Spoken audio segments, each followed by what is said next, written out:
Blog Talk Radio. Oh, it's time to get real. Oh, yeah.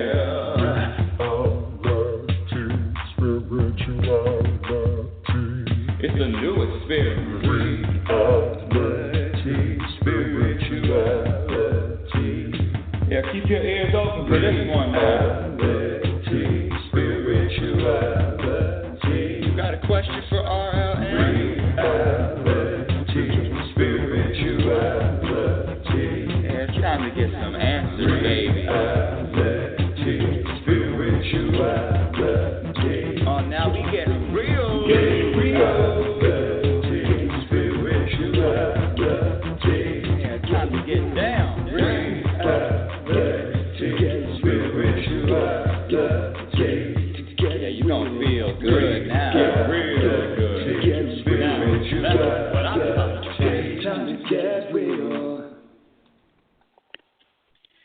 Welcome, everyone. Welcome to Reality Spirituality, the show with host Rebecca L. Norrington, the show that teaches, that shares how to experience more happiness. Let me say this. I am a self-proclaimed happiness specialist. That's right. You heard me right. And how the hell did I get that title? I gave it to myself. I gave it to myself because, listen, when I was younger, you listen to the show, I wanted to live to my potential and I wanted to be happy. And this quest, this never-ending quest, this never-ending, this commitment to, this prioritizing happiness, I have to say is in every moment of my life, every single moment. That's all I do. I learn how to. And you know, happiness is a skill. It is a developed skill. And when you practice the correct tools, when you practice the correct behavior, and eliminate the behaviors that subtract from happiness, guess what? There is a sense of peace and contentment that I promise you will feel. It doesn't happen overnight. Think about any professional out there with a skill, from the athlete. My football's back. From the professional athlete to the professional musician, doctor, writer, speaker. It is a skill, and this happiness is the same thing. It is a practiced skill. The more you practice, guess what? The easier it becomes. The more you practice, the more it becomes who you are. Who you are. That's what happens. It's like riding a bike. When you first learned how to ride a two-wheeler, I remember, I'll never forget. You know, my father was behind me, jiggly on the wheels, falling down, wobbly. And now I can ride a two-wheeler. Same thing with happiness. It is a skill that requires practice. Now, the question is, how much practice and how much commitment are you choosing to devote to happiness?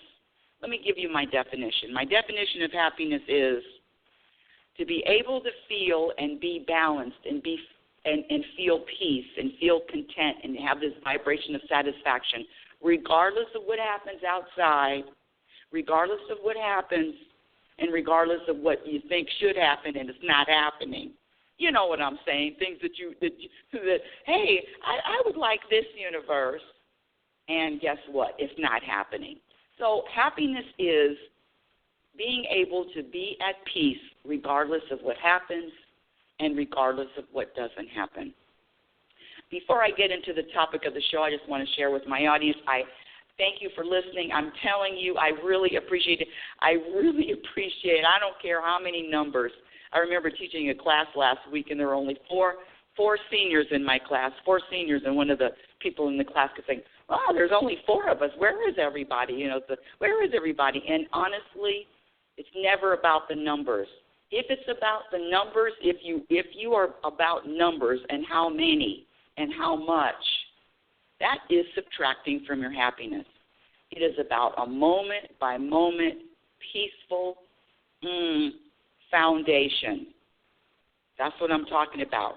Now, listen, there was a time, if you listen to last week's show, the before and after, there was a time where if there were 4 people in my fitness class, I was upset.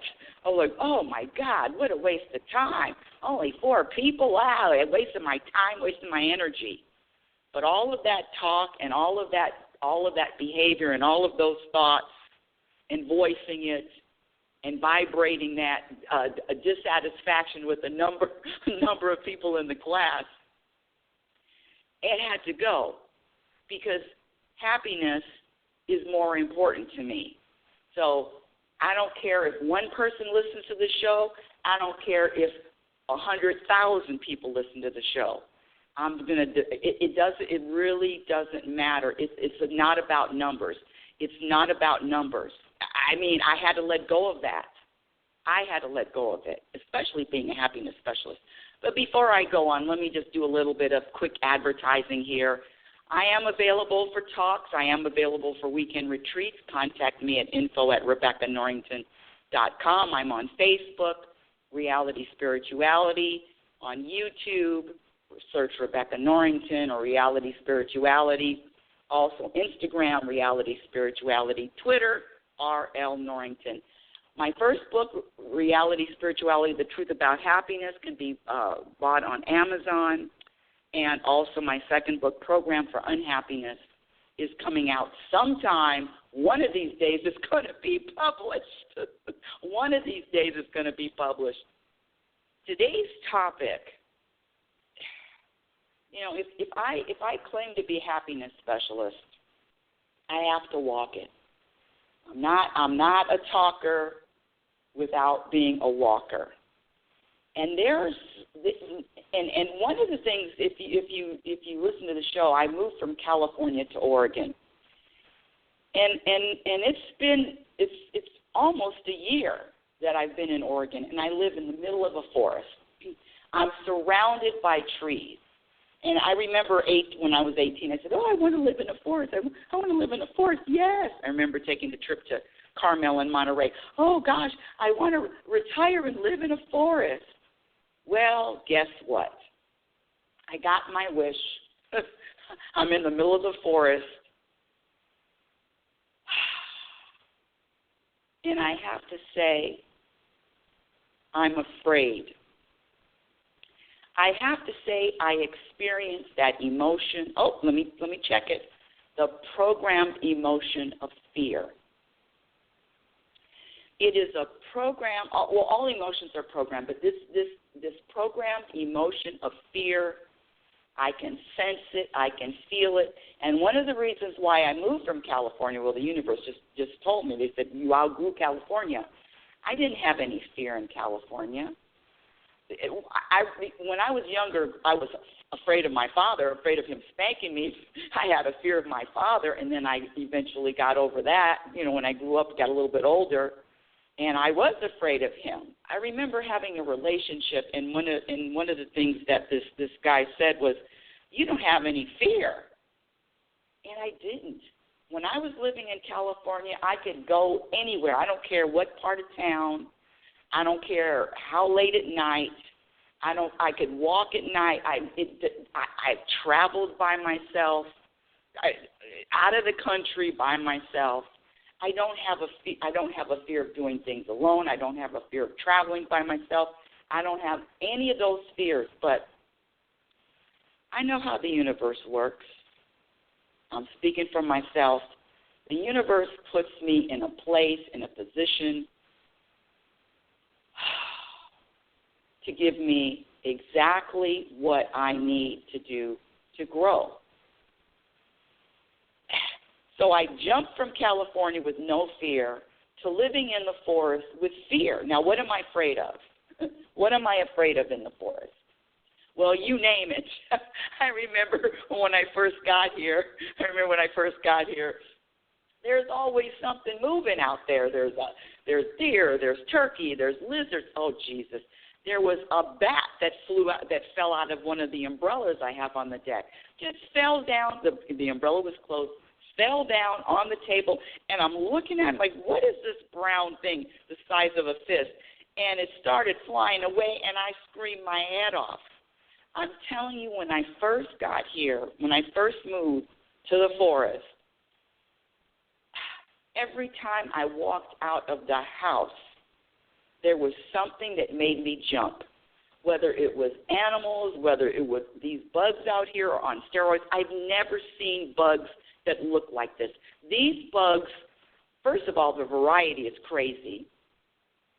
I've never seen bugs. I mean, these aren't California bugs. California bugs are California bugs are easy. These bugs are monstrous, silver, black, 10 wings, 16 wings. I mean, what the hell? I saw a bug the other day in the garage. Thank goodness he was dead. How do bugs even get in the garage? Because I always keep everything closed and locked up. What am I afraid of? One thing I used to do is I could go outside and take a walk at night. I am not walking out here at night when it's pitch dark. There is absolutely no light except for the moon and the stars, and sometimes that's not very bright. I'm not taking a flashlight out there. I'm not walking outside. I can open my front door and look out, but I'm afraid of the dark in the forest. It's true, and when I tell some of my Oregon students here, they laugh at me. What are you afraid of? Oh, animals. But see, people that we're all so different. I say we're as different as our fingerprints. And, to call in and speak with me live is area code 646-564-9619. Again, area code 646-564-9619. And share your fears. People have fears of a lot of fears. I remember teaching water classes, and some people are afraid of the deep end. Some people are afraid of water. Some people are afraid of getting in a pool. Some people are afraid of heights. I got that one too, I have to say. But this fear, is it real? Is it real, or is it a program? And what I know is all programs, all man-made programs. If I learned this fear, if I learned a program, if I learned it, I can unlearn it.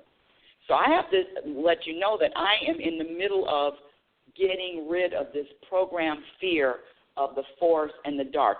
And see, the universe wants the best for me, for you, is there to serve us, is there to nudge the growth, is there to nudge the expansion. The universe, it's like full bloom, full blossom. It's the universe. What am I trying to say? Not promotes it, but is there to encourage the growth. Grow, young whippersnapper, grow. And I don't know how long it's going to take, but I know that the universe, and it doesn't feel comfortable to be afraid of going outside at night. It's pitch black. And what am I afraid of, and how did I get to be so afraid of a forest and the darkness of a forest? I remember when we were younger, we would go to Yosemite as a family every year and camp outside. And if you had to go to the bathroom, you had to walk to the bathroom. And you got the lantern there, and you got the light. But I don't remember going to the bathroom by myself. I might have. Yeah, when I got older, I probably did. But I'm telling you, this new fear of this dark forest. So yesterday, I started with my tackling this fear, tackling this program fear. And why do I say it's a programming? Why do I say it's a program? Answer this question. You put a 6-month-old, 1-year-old baby in the middle of the forest. You actually put their crib right in the middle of the forest at night. the baby's not going to be afraid. Or you take the baby and you put him on the edge. You know, you go to the Grand Canyon. Some people are afraid of heights. I remember David Hawking said he used to be afraid of heights, and eventually he got over it, but he couldn't even go close to the edge and look down. There was a fear of heights. And you put a baby on the edge of the Grand Canyon, they're not going to look, oh, I'm afraid of the heights. Or you take a baby all the way up to the Empire State Building and look down, oh, I'm afraid of heights. So you know it's a programming if a baby hasn't been affected or hasn't learned or hasn't been programmed to be afraid.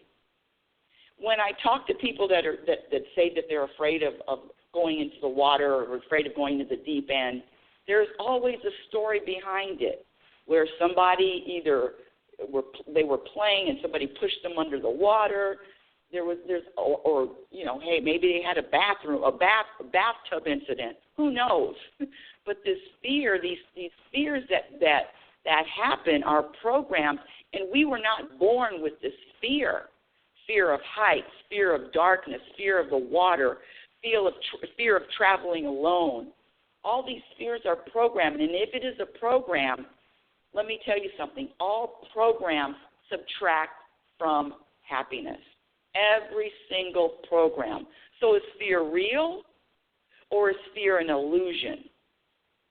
Now, this thing about fighting your fears, I remember going to, this was years ago, at least over a decade ago. Yeah, over a decade, 2004. I went to Marival, which is a spa in Arizona. Very, very nice, hoity-toity spa. And I was splurging. It was my birthday, and I gave myself a birthday gift. And, of course, Oprah went later. She went a couple years later. She discovered it later. But anyway, I digress. That was my ego coming out.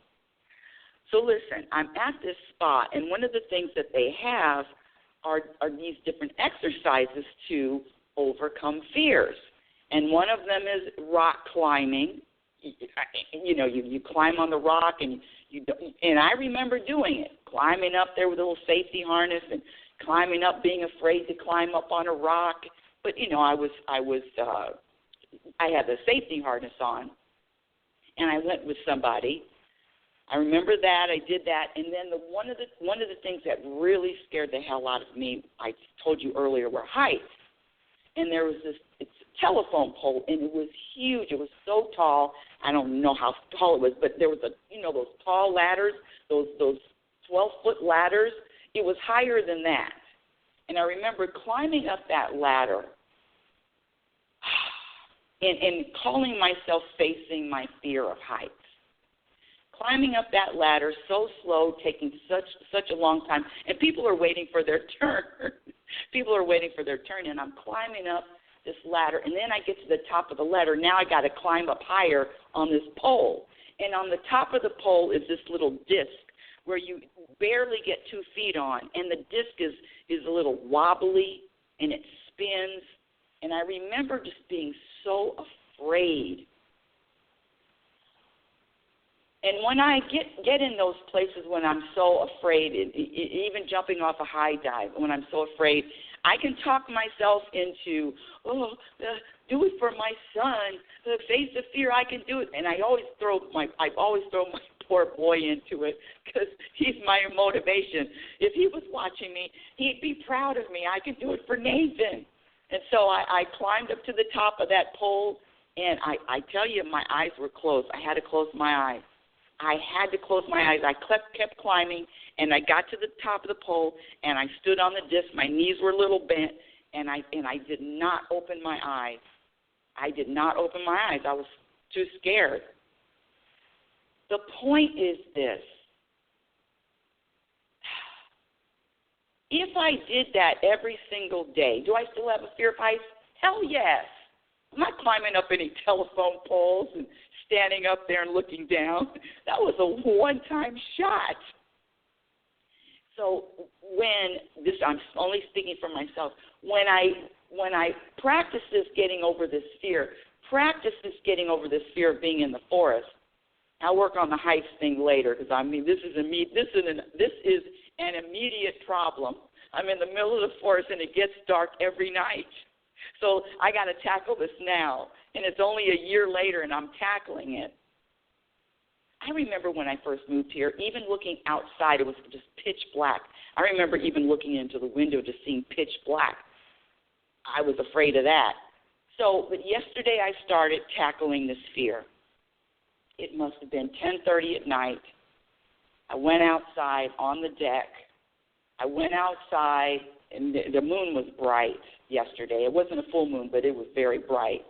And I could see things, and I walked, took a couple of steps, and I walked, had my hands out, like, hold my hand, universe, hold my hand. Took a few deep breaths. I must have stayed out maybe 5 minutes, maybe not that long, and I came back in. But I know eventually, because it's a programmed fear, and there is nothing to be afraid of. I don't care what kind of animals in the forest. I mean, I'm not in the jungle. I'm not in Africa. I'm not surrounded by lions or tigers. I'm not surrounded by elephants. But that fear of this forest is real. I could feel it. Or it feels like it's real. How's that?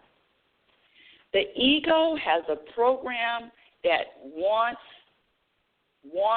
you, me, to feel bad, to feel off balance, the opposite of relaxed, the opposite of satisfied. This fear is a programmed fear. I don't know where I got it from, but I'm telling you right now, that is my new practice. Soon I'm going to walk up and down the deck. Sooner than later, I'm going to walk all the way around the house. And I'm not talking about with a flashlight. Well, I guess I could use a flashlight and eventually get rid of the flashlight. And then walking down to the creek. Oh, gee, I'm going to start crying right now. Walk down to the creek and walk back up at night.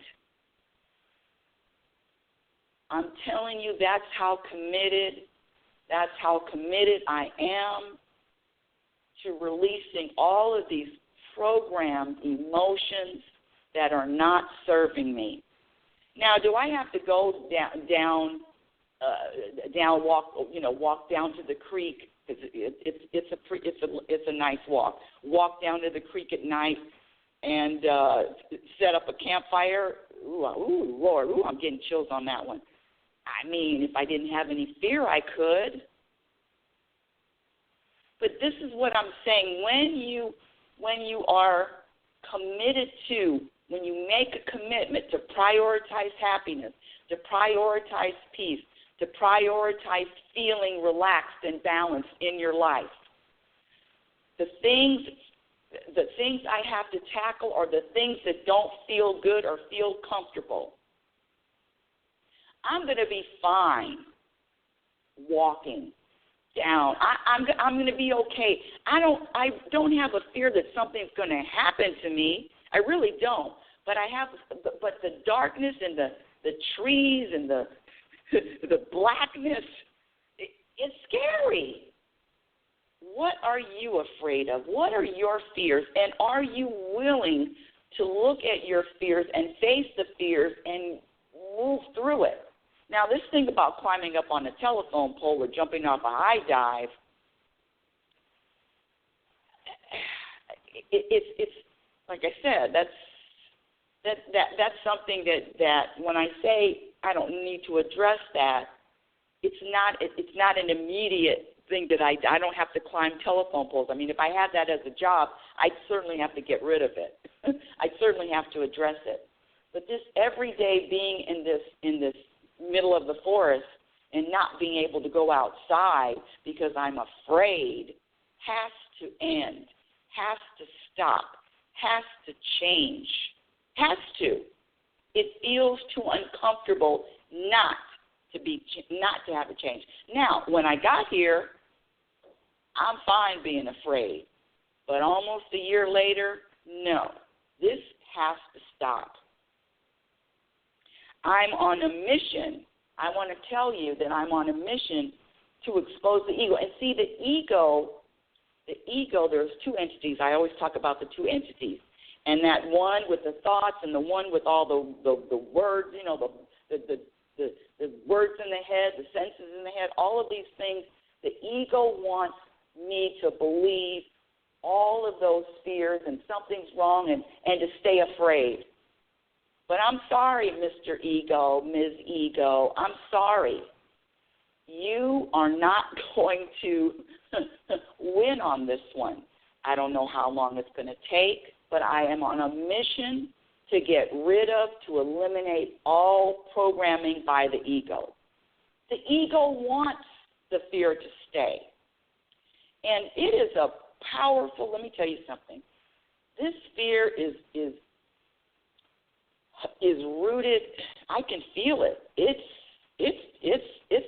a deep fear, but it's going to be dug up and it's going to be discarded with.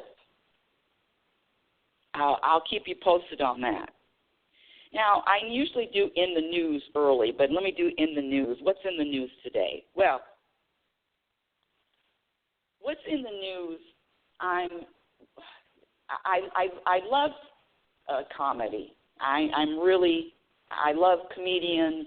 Not all comedians, you know, everybody's different. Everybody has different tastes. But there are certain comedians that I just knock down dead, make me laugh. I love to laugh. One of my favorite shows on TV is Impractical Jokers. I'm telling you, I laugh out loud every single time I watch that show, Impractical Jokers. That's just my sense of humor. So I'm saying all this to say that there's in the comedian world, there is, I don't know why people have beefs and people look at other people and they criticize them and they point fingers and they put them down. But I guess in the comedy world, that's what happens. I mean, back in the day, Bill Cosby used to get upset with Eddie Murphy for using foul language. I mean, everybody's got something to say about somebody else, which is a subtractor of happiness. Listen, my dear audience, if you are talking negative about anybody else, anyone else, whether they're in your presence or they're not, or you're talking negative about somebody else behind their back with someone else, you are subtracting from your happiness. You are subtracting they call it having somebody else's name in your mouth. And so now the big beef is, or was last week, Cat Williams and Tiffany Haddish. Big beef. Cat Williams said something negative about Tiffany Haddish, and I don't know if Tiffany Haddish responded, but Kevin Hart is another comedian, and he and Tiffany Haddish are doing a movie together. So last week there was an interview that Kevin Hart did, and he basically called Cat Williams out. I'm saying all this to say this. In the news, people criticizing, talking about other people in a negative way, this is what you're contributing to the world, number one. Number two, you are subtracting from your happiness. If you want to subtract from your happiness, keep talking about what somebody else is doing. Keep criticizing someone else. And you know where all that comes from? All that criticism comes from self-criticism. You can't criticize someone else without being critical of self. So know that. Know that. I'm just here to check you and just to be aware. You want to be happier. Everybody says they do, but your behavior is what determines your happiness, not your words. I'm on a mission to expose the egos. I don't know what, and the bottom line for people criticizing other people, whether it's a comedian, whether it's newscasters, whether it's celebrities, this thing people call beef, whether it's rappers, all of that comes from a self-critical place. Happy people don't criticize. Happy people don't judge. Happy people, and I'm making an observation, I'm not judging, I'm making an observation. Happy people, people at peace, don't notice what anybody else is doing. Just letting you know that one. One of the things I want to share, too, because I keep forgetting, I don't know if I shared this before, but David Hawkins is one of my favorite authors. I mean, I have to say he's my favorite author, my favorite, David Hawkins. That's W-H-A-W-K-I-N-S, Hawkins. And he's written several books. One of his most popular was Forces versus Power, and this last one, The Eye of the I, from which nothing is hidden, is just if you really want a foundation for the truth and to be happier, this man is off the hook. But guess what? I found, or the universe found for me, there are no mistakes here, one of David Hawkins' mentors or teachers, and his name is Lester Levinson, L-E-S-T-E-R Levinson, L-E-V-E-N-S-O-N. And you can find some of his YouTube videos, and a lot of it is just audio, because he was talking this talk, same thing I'm talking, in 1966. And you know there's teachers that teach teachers and teach teachers.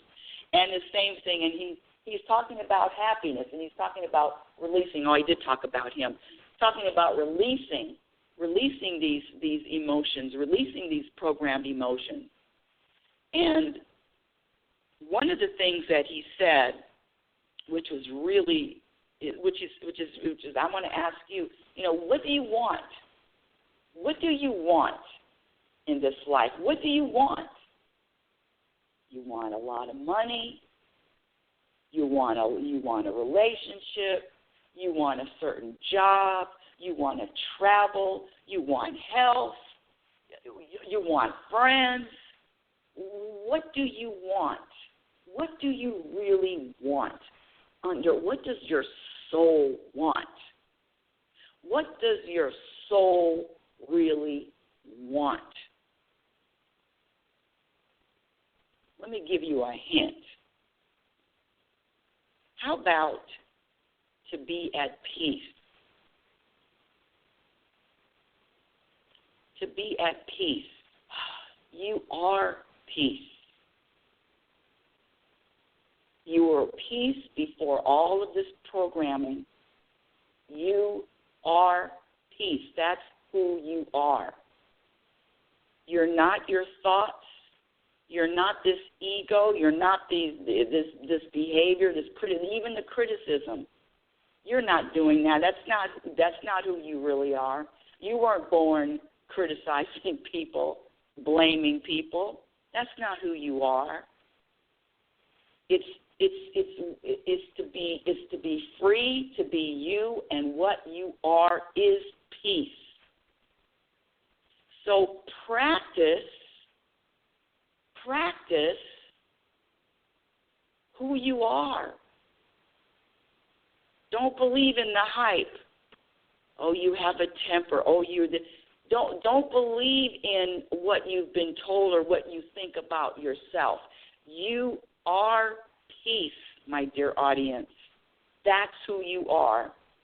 And I know if I'm not feeling peace, I know that it's the ego taking charge, the ego standing up, the ego ego driving.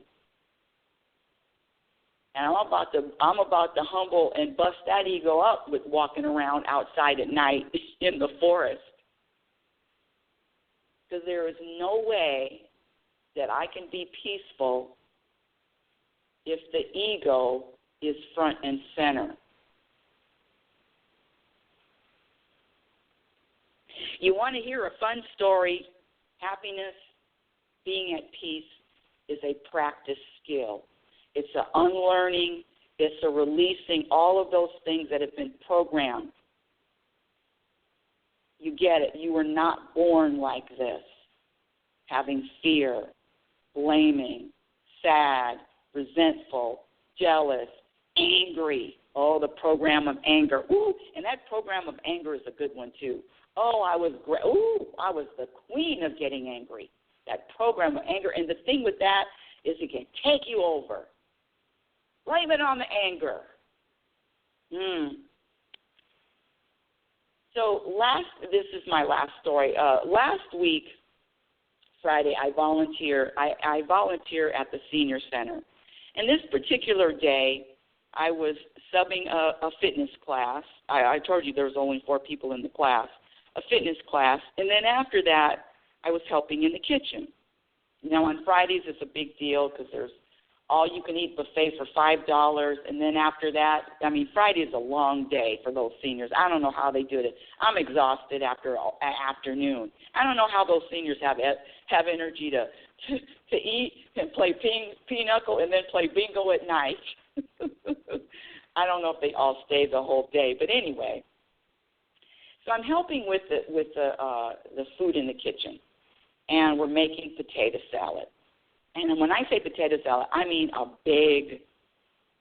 kettle. It's you got to feed 60, 70 people. A big pot of potato salad. Potatoes already boiled, and I'm peeling them. I'm following orders. I'm not a cook, but I'm there to assist. So I'm peeling the potatoes, putting them in a bowl, and then I start chopping up the potatoes. When I say chopping, I didn't put them in a bowl yet. They were in that same pot, and I start just like taking a knife and just cutting through the potatoes, breaking them up. That's what I'm doing. I'm breaking them up. I've made potato salad before. I know how to make potato salad. But what I didn't know and what I didn't get was that people have their own potato salad. People have a way that they want their potatoes to look. Now, I've seen potato salad that's on the creamy side. I've seen potato salads on the chunky side. And I've seen potato salad cube where the potatoes aren't that soft. And these were soft potatoes. And I'm just cutting through. I'm just doing what I usually do. Now, the cook that was she was the lead cook. She actually was anyway, I'm not even going to talk about that. So she looks at what I did, and she used this word. She says, "What are you doing? You've annihilated the potatoes. I can't use those potatoes." Now, they weren't mashed. They were broken up. She says, "You're supposed to cube them." And she's yelling at me. I can't use these potatoes. And she gets like, because I was slicing through them at the top, but at the bottom there were still maybe some half potatoes that hadn't been broken up yet because I hadn't gotten that far. Anyway, whatever. English. So she looked, and I said, "Well, I can save a few of them." And listen, I go into humble mode. I am not letting somebody yell at me, scream at me. I don't care for what reason. I'm not taking anything personally because that's what I practice. Nothing personal. She's upset because her potato salad, she wanted everything cubed. I didn't know, and I felt really, really, I felt terrible. Or should I say my ego felt terrible. And I did the apologies. I'm sorry. I said, "I'll bake another batch of potatoes." What were there? 15 potatoes. I said, I'll boil some more potatoes. I'll start afresh because she kept saying, what can we do with this? This is mashed potatoes. This isn't. And I said, "I'll make some more potatoes." I'm always into finding solutions. I said, "I'll make some more potatoes. I'll boil some more potatoes." I took the potatoes. I started scrubbing some new potatoes out. I was going to boil some more potatoes and do it all over again. I didn't care. I'm good because what? Honey, between peace and anger and peace and drama, I'm choosing peace every single moment. And I must have apologized I don't know how many times as I'm scrubbing some new potatoes. Finally, because, like I said, they were broken, but they just weren't cubed. They weren't, I know people cube potatoes, but to me I'm not working that hard. I'm not going to do that. I was making the potato salad like I make it. Anywho, the bottom line of that story is, if anyone's yelling at you, if anyone's angry at you, if anyone's directing their anger and their temper at you, you always know that is they're really directing all of that to themselves. Pretend that is just a boomerang of words. Never take it personally. Never get angry by it. Never get affected by it. And you can't blame anybody. When I said I felt bad because not that I did the and listen, that's another thing. Don't think that anger that she displayed had anything to do with me and the potatoes and how the potatoes were cut or not cut or broken up. Don't buy into the hype that these people are mad at something that you did, or these people are mad at something that you said. And that goes back to you.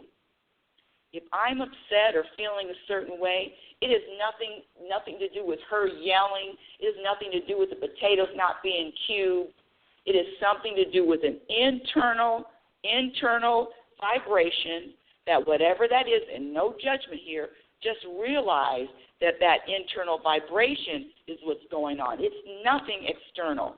I don't care if they're calling you your name out. Their emotion, their anger, their frustration, if they throw it at you, let it slide off like Teflon.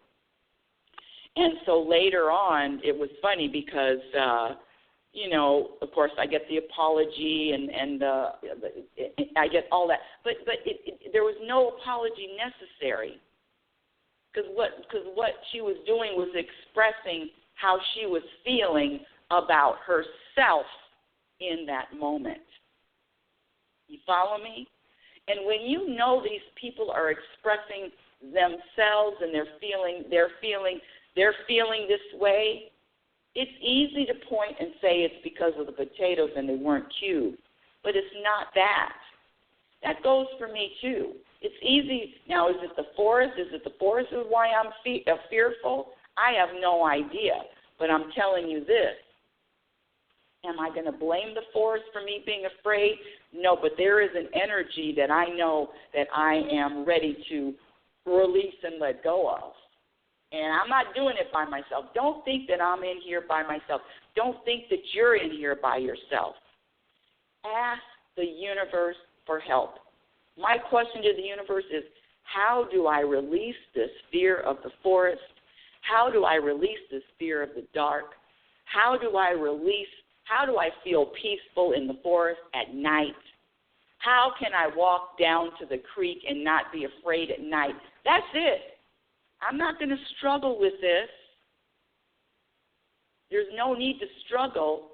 You ask what you want, what you need. I'm not talking about asking for a car or asking for money. I'm talking about a consciousness.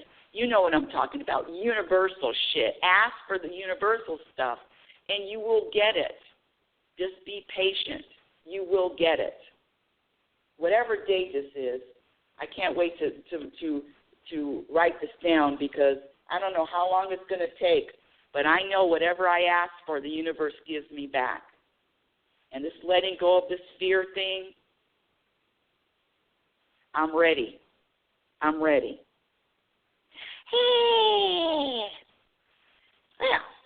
Is fear real or is it an illusion? I say it's illusion. I say it's a programmed emotion. What does that mean? That means if it was programmed, it can be deprogrammed. That's what that means. You're listening to Reality Spirituality. Reality Spirituality is heard every Sunday at 9 a.m. Pacific Standard Time. Visit my website at RebeccaNorrington.com, RebeccaNorrington.com. Follow me on Twitter at RLNorrington. My Instagram handle is RealitySpirituality. YouTube channel is out there. Yes, I have a few videos on the YouTube channel. My first book, Reality Spirituality, The Truth About Happiness, can be purchased on Amazon.com. Second book, Program for Unhappiness, will be out one of these days. Until next time, my dear audience, I want you to remember who you are. You're a physical extension of the universe. You're always evolving. You're always changing. You're always growing. Love is patient, and love is kind. Be patient, and be kind to yourself. Be your own best friend. Remember, you cannot have a happy ending to an unhappy journey. It is about the journey. It is about the moment. Have a conscious week. I love you, audience. Thank you for listening. Yeah. Oh, it's time to get real. Oh, yeah.